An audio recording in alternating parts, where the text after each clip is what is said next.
वबरकातुहू। वालेकुम सलाम वरहमतुल्लाहि वबरकातुहू। इंटरव्यू सीरीज में आपका स्वागत है और इंटरव्यू सीरीज का ये अगला जो इंटरव्यू है, आपको चुना गया। आप मेरे ख्याल से किसी दल में नहीं थे, लेकिन आपको चुना गया है क्योंकि आपने जो हमारा एनुअल फंक्शन हुआ था उसमें आपने बहुत अच्छा मंच पे आके बहुत अच्छी बातें बोली थी। Thank you sir. और उससे हमारे जितने भी मेहमान आते हैं वो बड़े प्रभावित हुए थे। मैंने भी कुछ चीजें मुझे जहन में आज भी फिट है कि आपने क्या बोला था। तो सबसे पहला ही मेरा सवाल आपसे यही है कि ये जो विंटर गेम्स हो रहे थे, आप तो चूंकि शामिल नहीं थे, साइंस के बच्चे हैं, साइंस के बच्चे नहीं शामिल हुई। मैंने तो कहा था आप शामिल हो जाएं, लेकिन आप नहीं शामिल हुए। फिर भी ये गेम्स कैसे लगे आपको? सर ऐसे तो बहुत अच्छे लगे मुझे, हालांकि मेरा मन था आने का, पर मैं बीमार होने की वजह से शामिल नहीं हो पाई। अच्छा, तो एक खास चीज मैं आपसे पूछना चाहता हूँ, आप अपनी जिंदगी में क्या बनना चाहते हैं? सर 10th तक तो मेरा ड्रीम LLB का था, पर फैमिली की वजह से मुझे आर्ट्स से साइंस में आना पड़ा और उन्हीं की वजह से मैं आज BSc नर्सिंग का काम शुरू कर रही हूँ। अच्छा, BSc नर्सिंग का आपने प्लान किया है कि मेरे ख्याल से इस समाज में कम ही है BSc नर्सिंग लेडीज। तो मैं दुआ करूंगा कि आप, हम सभी दुआ करेंगे, पूरी टीम दुआ करेगी आपके लिए।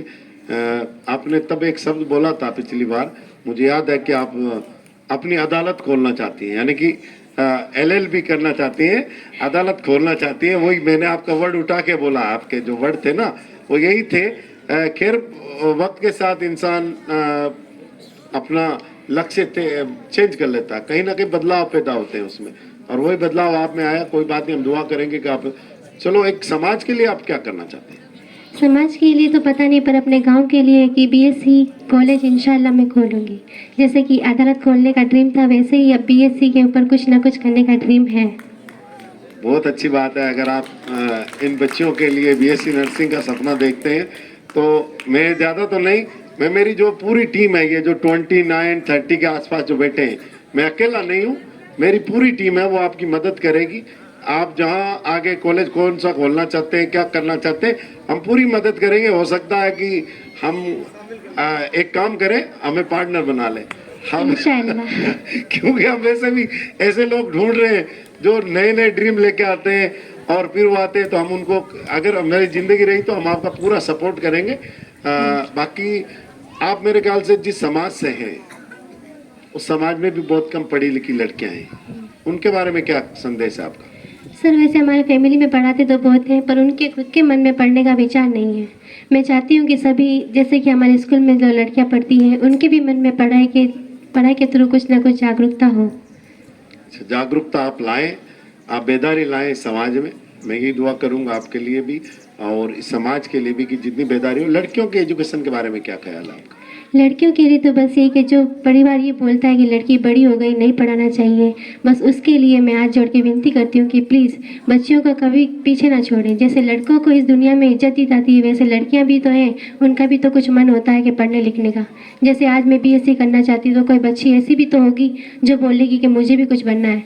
अगर आप उसको पढ़ा के देखो, क्या पता वो अपने ड्रीम को भी सच कर दे और इस दुनिया में नाम कमाए। बिल्कुल, ये तो बिल्कुल सही बात बोली आपने।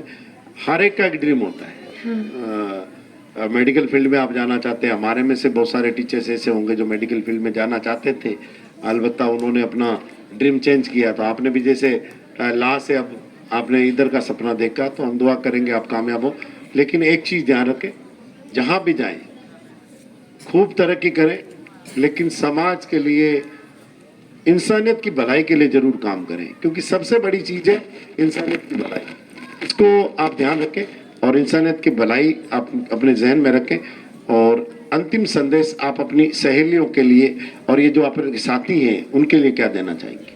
बस साथियों को तो वैसे भी मैं इतना नॉलेज नहीं है मुझे, नहीं, पर मुझे मैं पता अपनी सहेलियों के लिए भी कहना चाहती हूँ कि जब आपके माँ बाप ने आपके ऊपर पैसा खर्च कर ही दिया है, तो इस पैसे को इतना आगे बढ़ाओ कि आपको खुद जितना उन्होंने लगाया उससे डबल आप उनको घर पे दे सको। बिल्कुल, ये तो बहुत अच्छी बात बोली आपने। हम दुआ करेंगे, हम बच्चों से ही रिक्वेस्ट करेंगे कि वो ज़्यादा से ज़्यादा अपने माँ बाप के जो कहीं ना कहीं खर्च करते हैं माँ बाप उन पे। तो आप किससे प्रभावित हैं सबसे ज़्यादा, ये भी बताएं। इस इंस्टीट्यूट में बहुत सारे टीचर्स यहाँ मौजूद हैं, तो किससे प्रभावित है ज़्यादा? एजाज सर से। एजाज सर से। चलो, बहुत अच्छी बात है, एजाज सर के पॉइंट बढ़ते हुए जा रहे हैं। ये तो होता है, अक्सर होता है ये। ठीक है, शुक्रिया, आपने बहुत अच्छा इंटरव्यू किया। इंटरव्यू सीरीज के लिए आपको चुना गया, तो आप गौसिया का भी शुक्रिया अदा करें। Thank you very much.